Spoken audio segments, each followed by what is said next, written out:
할렐루야. 5월의 마지막 날 31일 월요일입니다. 오늘 본문은 잠언 16장 16절서부터 33절까지의 말씀입니다.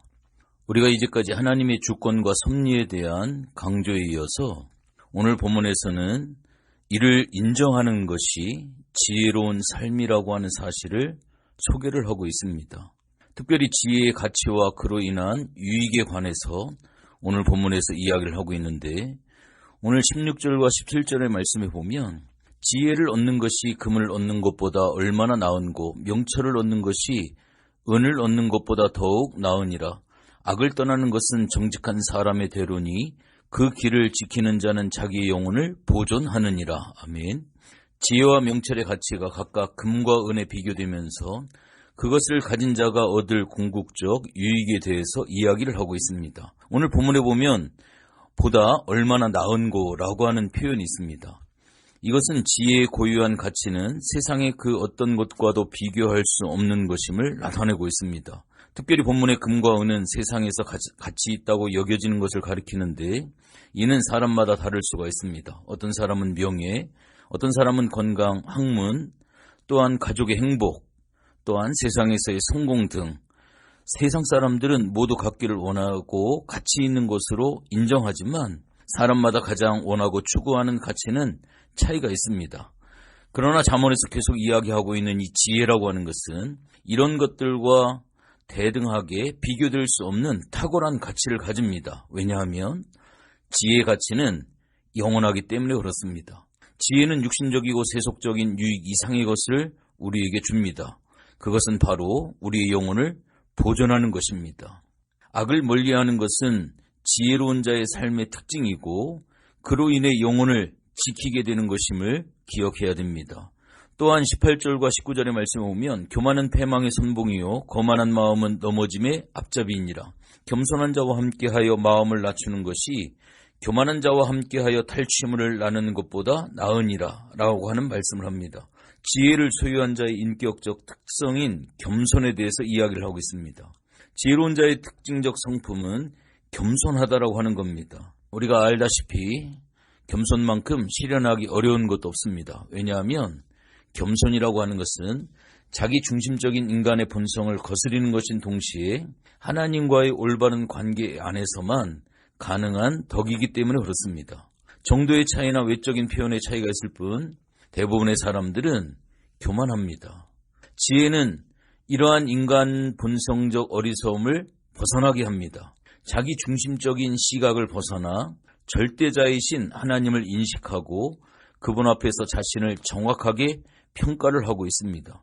또한 20절의 상가 말씀에 주의하는 자는 좋은 것을 얻나니 여호와를 의지하는 자가 복이 있다라고 이야기를 합니다. 하나님과 그분의 말씀에 대한 지혜로운 자의 태도에 대해서 이야기를 하는데, 지혜로운 사람은 하나님을 경외하고 그분의 말씀에 따라 조심하게 살아갑니다.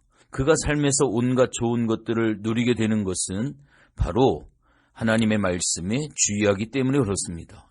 말씀에 따라 살고 좋은 것을 얻음으로 그는 더욱 여호와를 경외하게 되어집니다. 지혜로운 자의 복된 삶은 여호와를 의지하는 데 따르는 보상입니다. 여호와를 온전히 의지하는 것이 복된 삶을 사는 유일한 비결임을 기억하기를 원합니다. 또한 지혜는 생명의 샘이 되고 삶을 통해 드러나고 선한 말을 통해 전하게 되어집니다. 21절서부터 24절까지 말씀에 보면 지혜로운 자는 그 슬기와 선한 언행으로 다른 사람에게 유익을 끼치고 산 위의 불빛처럼 무사람들로부터 인정을 받습니다. 그의 조언을 받은 사람들은 지혜의 유익을 체험합니다. 적절한 조언을 하고 이를 통해 지식을 더하도록 돕게 되어져 있습니다. 그의 말은 선하여 듣는 이의 마음에 꿀송이처럼 달고 치유의 능력을 발휘를 합니다. 양약이 되어지는 것이죠. 여기에서 선하다라고 하는 히브리어는 메데크라고 하는 말인데 달콤하다라고 하는 뜻으로 사람들이 기꺼이 받아들일 수밖에 없음을 가르치고 있습니다. 지혜로운 사람의 말은 사람들에게 거부 반응 없이 수용됨으로써 듣는 사람들로 하여금 학식을 더하게 합니다. 그의 내적인 지혜는 마르지 않는 샘물 같아서 자신의 삶을 풍요하게 할 뿐만 아니라 다른 사람들의 삶까지 풍요하게 되어진다고 하는 겁니다. 특별히 25절을 기억하시길 원합니다. 어떤 길은 사람의 보기에 바르나 필경은 사망의 길이다 라고 이야기를 합니다. 지혜를 버리고 자기 길을 고집하면 그 결과는 사망이라고 이야기를 합니다. 하나님의 지혜를 버린 자들은 자기 생각에 옳은 대로 행하지만 결과는 실패와 멸망입니다. 지혜의 근원이신 하나님을 떠나서 옳은 길을 찾을 수는 없기 때문입니다. 진리를 떠난 자기 확신처럼 정말 위험한 것은 없습니다. 더 안타까운 것은 지혜의 길을 떠나 죽음의 낭떠러지로 가면서도 자기 스스로는 옳은 길로 가고 있다라고 확신을 하는 겁니다. 지혜를 버린 미련한 자가 예상하지 못한 재앙을 당하는 것은 어떻게 보면 필연적인 그러한 모습을 볼 수가 있습니다. 오늘 본문 26절서부터 30절까지는 지혜를 버린 자의 모습에 대해서 이야기를 하고 있습니다. 하나님의 주권과 섭리를 인정하지 아니하고 지혜 없이 살아가는 사람들은 목적을 상실한 채 욕망을 따라 살아가게 되어져 있습니다. 사람이 일하는 데는 여러 가지 이유가 있지만 1차적으로 양식을 얻기 위해서죠. 인간의 욕구, 즉 결핍에 대한 인식은 강력한 동기 유발이 된다는 긍정적인 측면도 있습니다. 그러나 욕망에 따라서만 행하는 것은 굉장히 어리석고 위험한 일입니다. 인생에게는 하나님께서 주신 분명한 목적과 원칙이라고 하는 것이 있습니다. 이것을 어기는 것은 어리석임이고 또한 악입니다. 욕망을 따라 살아가는 사람은 불의와 악을 행해서라도 자기가 원하는 것만 얻으면 상관없다라고 생각을 합니다. 악을 꾀한다라고 하는 오늘 본문의 말씀은 의도적으로 악한 일을 계획하고 실행하는 것을 의미를 합니다. 다른 사람들의 불행과 고통 위에 자신의 그릇된 행복의 탑을 세우려고 합니다. 이러한 사람들은 화평을 도모하지도 못하고요. 온갖 다툼을 일으키게 되어집니다. 추하고 더러운 것으로 가득 찬 그의 마음과 말은 자신뿐만 아니라 다른 사람들의 삶을 오염시키기에 충분합니다.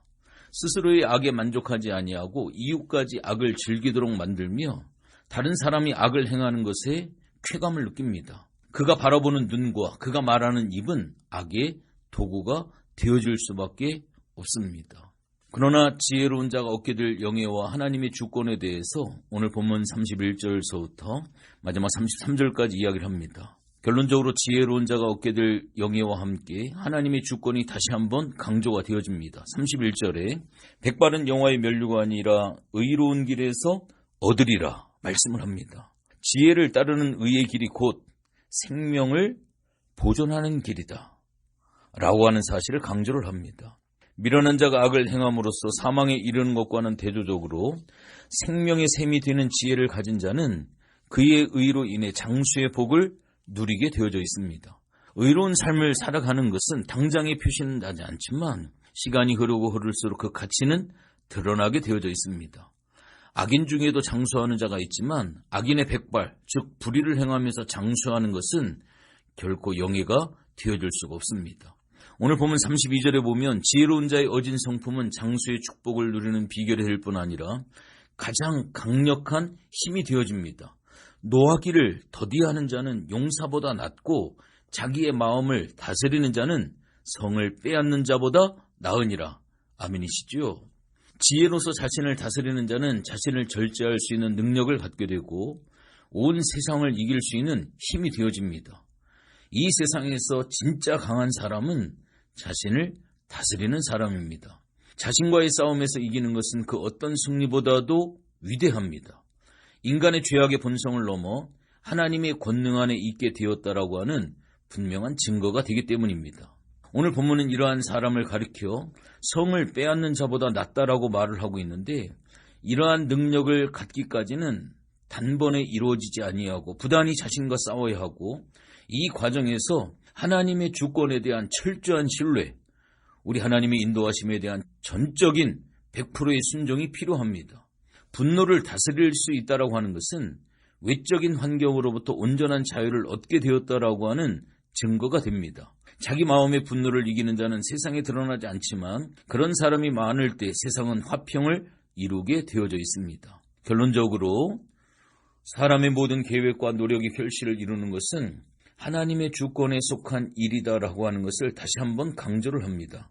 33절에 사람이 제비를 뽑으나 이를 작정하기는 여호와께 있느니라 라고 말씀을 합니다. 우리 사람이 마음으로 어떠한 계획을 세운다 할지라도 그것을 이루고 경영하시는 분은 하나님이심을 계속적으로 이야기를 합니다. 인생을 제비뽑기에 비유할 때 제비를 뽑는 것은 사람이 하는 일이지만 제비의 결과, 즉 어떤 제비가 나오는가는 하나님의 주권, 하나님의 섭리에 속한 일이라고 하는 것을 분명히 인정해야 합니다. 세상의 모든 일들 배후에 역사하시는 하나님의 섭리를 인정하는 것, 이것이 여호와를 경외하는 것이고 지혜로운 삶의 태도입니다. 오늘도 여러분들 어떠한 삶을 계획하고 어떠한 삶을 여러분들이 기대하고 있습니까? 여호와를 경외하는 것이 모든 지식의 근본입니다. 사람이 그 마음을 다스리지 못하면 어떠한 상황 가운데 세상의 승리가 있다 할지라도 실패한 자가 되어질 수밖에 없습니다. 마음을 잘 경영하시기를 원합니다. 그 마음의 경영은 우리의 수고와 노력으로 되어지는 것이 아니라 오늘 성경에서 계속적으로 잠언에서 이야기하는 것처럼 여호와를 경외하는 것입니다. 하나님의 주권을 인정하며 살아가는 것입니다. 오늘도 그러한 삶이 되어지시기를 주님의 이름으로 부탁을 드리겠습니다. 기도합니다. 하나님, 고맙고 감사를 드립니다. 미련한 자의 삶을 살지 말게 하게 하시고 잠언에서 계속적으로 이야기하고 있는 하나님의 주권을 인정하고 하나님을 경외하게 하게 하시고 말씀을 소중히 여길 수 있는 지혜자의 삶을 허락하여 주시옵소서. 감사를 드리며 예수님의 이름으로 기도했습니다. 아멘.